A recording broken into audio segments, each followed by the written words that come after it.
हाँ जी बच्चे, next start कर रहे हैं हम। जो टॉपिक है weight carried by a lift.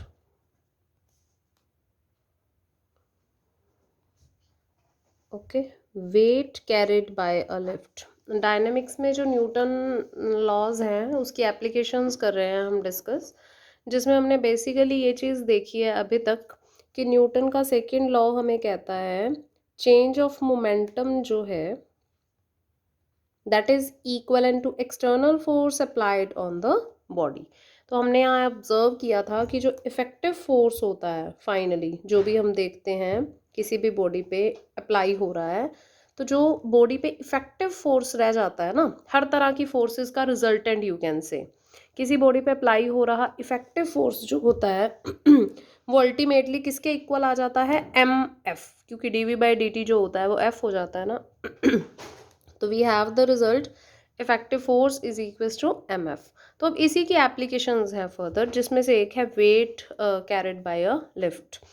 बच्चे नॉर्मली हम लोग लिफ्ट पे जाते हैं, जैसे कहीं भी किसी मॉल में गए, कहीं भी गए, एलिवेटर्स लगे होते हैं, लिफ्ट लगी होती है, तो हम लोग लिफ्ट से मूव करते हैं ना अप एंड डाउन।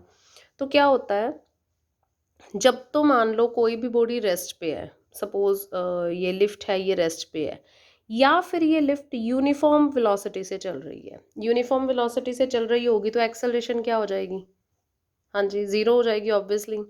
तो यूनिफॉर्म वेलोसिटी से कोई बॉडी मूव कर रही है, तो अगर कोई पर्सन उसके अंदर बैठा है तो उसको कोई एक्सटर्नल प्रेशर फील नहीं होता, कोई एक्स्ट्रा प्रेशर फील नहीं होता। क्यों नहीं होता है?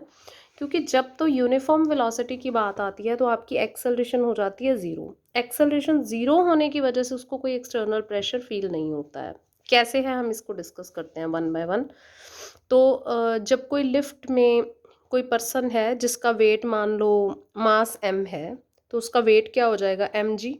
तो कोई पर्सन है लिफ्ट में जिसका वेट है एम जी, तो उस पर्सन को यहाँ कितना प्रेशर फील होगा, हम इसकी बात करते हैं। सपोज हम किसी लिफ्ट में चढ़े, ठीक है, अगर लिफ्ट ऊपर जा रही है तो क्या होगा, केस वन पे हम बात करते हैं। फिर हम केस टू में बात करेंगे कि अगर वो लिफ्ट नीचे आ रही होगी तो क्या फील होगा हमें, है ना, एम जी वेट है किसी पर्सन का। अगर लिफ्ट ऊपर जा रही है तो क्या हैपन होगा, अगर लिफ्ट नीचे आ रही है तो क्या हैपन होगा, और अगर लिफ्ट ज़ीरो एक्सेलरेशन के हिसाब से यूनिफॉर्म वेलोसिटी पे मूव कर रही है देन व्हाट विल हैपन। ठीक है, तो अब देखो अगर आपकी लिफ्ट एफ एक्सेलरेशन से ऊपर की तरफ मूव कर रही है, तो लिफ्ट ऊपर की तरफ मूव कर रही है, एक्सेलरेशन कितनी है, एफ। आपको ध्यान होगा जब हम लोग किसी लिफ्ट में चढ़ते हैं, एकदम से जब लिफ्ट चलने लगती है तो हमें प्रेशर सा फील होता है ना, एक सफोकेशन सी फील होती है। फिर उसके बाद जब वो नॉर्मल चल रही है तब हमें कोई एक्स्ट्रा प्रेशर नहीं फील होता। हाँ, सफोकेशन तो अब जिसको होती है होती होगी ऑक्सीजन की डेफिशिएंसी की वजह से, बट एक जर्क फील होता है जब वो लिफ्ट चलती है, तब हमें एक जर्क सा फील होता है। वो होता है प्रेशर, क्योंकि हम पे एक प्रेशर आ रहा होता है। यही अगर हम नीचे की तरफ आते हैं तब बहुत कम प्रेशर फील होता है। तो ऐसा क्यों होता है? क्योंकि आपको पता है जब भी कभी किसी बॉडी पे मान लो एम जी वेट डाला गया तो equal and opposite reaction will be there, है ना। तो R equivalent to M g वहाँ अपीयर होता है। बट अगर कोई मूविंग बॉडी है, ये इक्विलिब्रियम में होता है, अगर कोई मूविंग बॉडी है तो जो ये आर मतलब जो प्रेशर है वो इफेक्ट हो जाता है, वो पूरा का पूरा एम जी के बराबर नहीं रहता। कई बारी वो हमें हमारे वेट से ज़्यादा फील होता है, कई बारी वेट से कम फील होता है। कैसे, इसको अपन एक्सप्लेन करते हैं फिर इक्वेशन ऑफ मोशन से। मैंने आपको बताई हुई है ये बात, जब आपकी बॉडी ऊपर मूव कर रही है तो इक्वेशन ऑफ मोशन ऊपर की तरफ लिखी जाएगी, क्योंकि बॉडी ऊपर मूव कर रही है तो इफेक्टिव फोर्स ऊपर की तरफ ज़्यादा है, तभी तो बॉडी ऊपर जा रही है ना। तो इफेक्टिव फोर्स ऊपर की तरफ ज़्यादा है। हमने कहा एम जी वेट है एक्टिंग डाउनवर्ड, आर मान लो रिएक्शन है, प्रेशर है जो बॉडी को फील हो रहा है ऊपर की तरफ जाने की वजह से। तो एक बॉडी पे ये प्रेशर लग रहा है आर, एक लग रहा है वेट एम जी, तो इफेक्टिव फोर्स क्या हुआ, of course R minus M g. हम कह रहे हैं effective force is equal to M f. ऐसा कहते ही आपका जो प्रेशर है आर किसके इक्वलेंट आ गया, एम जी प्लस एम एफ आ गया। इसका मतलब जब कोई लिफ्ट जो है वो एफ एक्सेलरेशन से ऊपर की तरफ मूव कर रही है तो हमें जो प्रेशर फील होगा वो हमारे वेट से भी ज़्यादा होगा, मतलब हमें अपने वेट से थोड़ा ज़्यादा प्रेशर फील हो रहा है। This is m ji plus f. Similarly अगर लिफ्ट नीचे की तरफ आ रही है विद एफ एक्सेलरेशन, अब फिर से mg वेट तो हमेशा एक्टिंग डाउनवर्ड होता है, मान लो r प्रेशर जो है वो बॉडी पे लग रहा है इस वेट की वजह से और लिफ्ट के ऊपर नीचे होने की वजह से।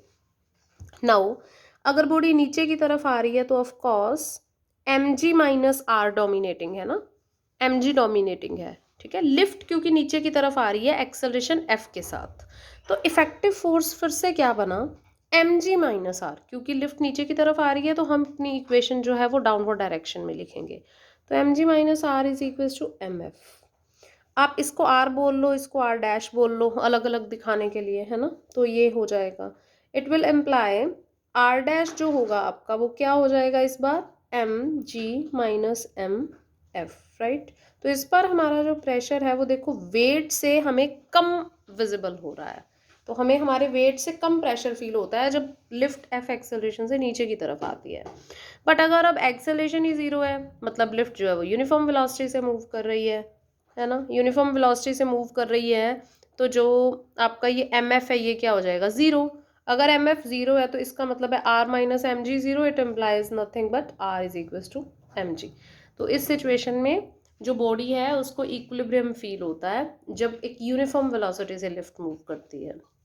आगे अगर इसको अप्लाई करना है क्वेश्चंस पे, टॉपिक बहुत ही ज़्यादा आसान है। जैसे फर्स्ट एग्जांपल में दिया हुआ है, छोटे छोटे दो हैं एग्जांपल्स। फर्स्ट में दिया हुआ है a body of mass 160 kg is carried by a lift moving with, एक बार बोला है upward acceleration of 3.2 metre per second square, फिर बोला है downward acceleration of 1.8 metre per second square, फिर बोला है अ यूनिफॉर्म वेलोसिटी अपवर्ड्स। अब यूनिफॉर्म वेलोसिटी से जब बॉडी मूव करेगी, चाहे अपवर्ड मूव करे चाहे डाउनवर्ड मूव करे, हमने कहना है f is equal to zero, R minus M g zero हो जाए चाहे m g minus R zero हो जाए, है ना। ये अपवर्ड जा रही है तो आपका R minus M g zero हो गया, इसका मतलब R is equal to M g. हमने अभी अभी बात की है इस पे, nothing to discuss it again, okay. जो आपके पहले दो पार्ट्स हैं, अगर बॉडी ऊपर जा रही है एफ एक्सेलरेशन से, तो हमने अभी अभी बात की है कि इक्वेशन ऑफ मोशन जो होती है वो कहती है R minus M G is equal to M F, and hence जो प्रेशर ऑन द बॉडी होता है वो एम जी प्लस एफ के इक्वलेंट हो जाता है, ओके। तो इट्स वेरी वेरी सिंपल। जो प्रेशर है आपसे शायद यही पूछा गया, find the magnitude of the push experienced by the body. अब push experienced by the body means pressure कितना फील हो रहा है बॉडी को। एम मास कितना दिया हुआ है 160 kg, और जी प्लस एफ, जी आपको पता है 9.8 होती है, एफ एक्सेलरेशन आपको प्रोवाइडेड है 3.2 metre per second square, right. तो ये इसको सॉल्व कर लेना, आपके पास प्रेशर आ जाएगा। इसी तरह से अगर वो डाउनवर्ड मूव कर रही है तो अगेन प्रेशर कितना है, एम जी माइनस एफ है, तो इस बार आपका क्या हो जाएगा, एम 9.8 माइनस कितना दिया हुआ है f 1.8 metre per second square, m is again 160 kg, just apply it and calculate it, it's very simple to do, okay. अब उसके बाद नेक्स्ट एक और है नेक्स्ट में देखो क्या है, सेकेंड एग्जाम्पल दी हुई है आपको। A 70 kg man carrying a 14 kg suitcase, हाँ जी इस बार फिर से लिफ्ट में ही होगा, हम पहले देख लेते हैं। 70 kg मैन है कोई, 70 kg का मैन है, कैरिंग अ 14 kg सूटकेस, ठीक है।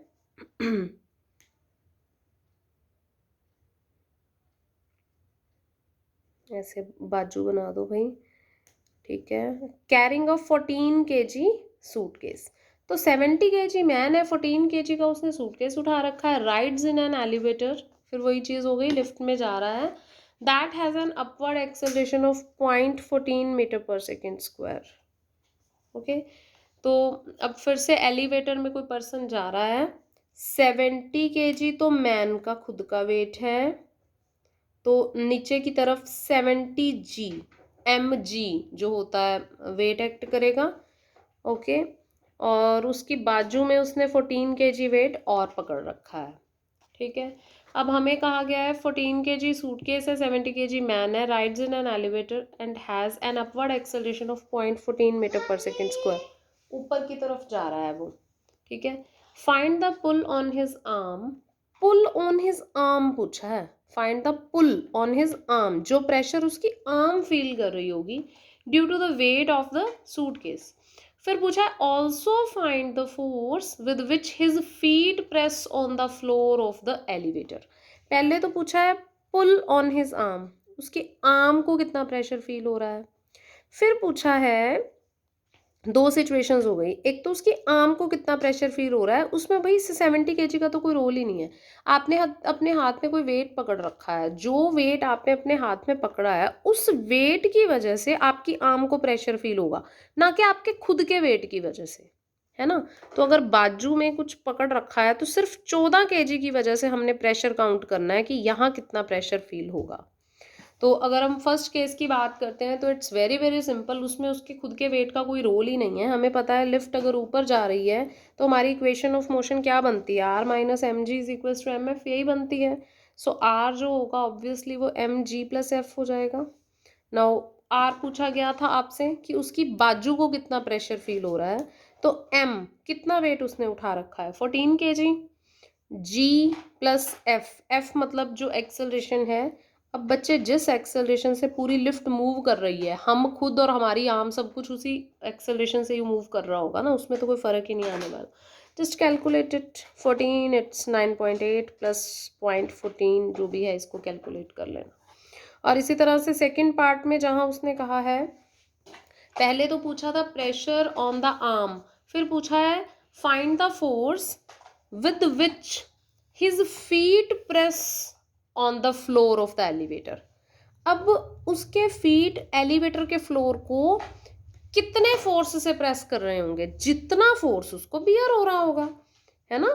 तो अब हमें देखना है कि अब उसको कितना प्रेशर बियर हो रहा है उस पर्सन को, तो आर डैश हम इस प्रेशर को बोल देते हैं या उस फोर्स को बोल देते हैं। तो इस बार अगर हम बात करें तो देखो पर्सन का खुद का जितना वेट है और जितना उसने उठा रखा है, ओवरऑल लिफ्ट में तो उतना वेट इफेक्ट कर रहा है ना। तो जब हम लिफ्ट के वेट की बात करते हैं ना, लिफ्ट कितने वेट से प्रेस हो रही है या उस पर कितना प्रेशर आ रहा है, तब हमें देखना पड़ेगा कि ओवरऑल कितना वेट यहाँ पे लिफ्ट पे पड़ रहा है। तो 70 kg तो उसका खुद का वेट है, 14 kg उसने उठा रखा है, तो इस बार 84 kg वेट हो गया ना जो लिफ्ट को बियर करना पड़ रहा है। तो ऑब्वियसली आर डैश अगर हम बोलें तो R dash is equal to M G plus F होता है, हमें पता है अगर लिफ्ट ऊपर की तरफ जा रही है। तो इस बार तुम्हारा आर डैश क्या आ जाएगा, again very simple, M is nothing but 84 and you will put 9.8 प्लस 0.14, ये सॉल्व कर लो, ये आपका आ जाएगा प्रेशर जिससे आपकी लिफ्ट जो है वो प्रेस हो रही है। दैट्स ऑल, इस टॉपिक में यही कुछ है, इसको ट्राई कर लेना।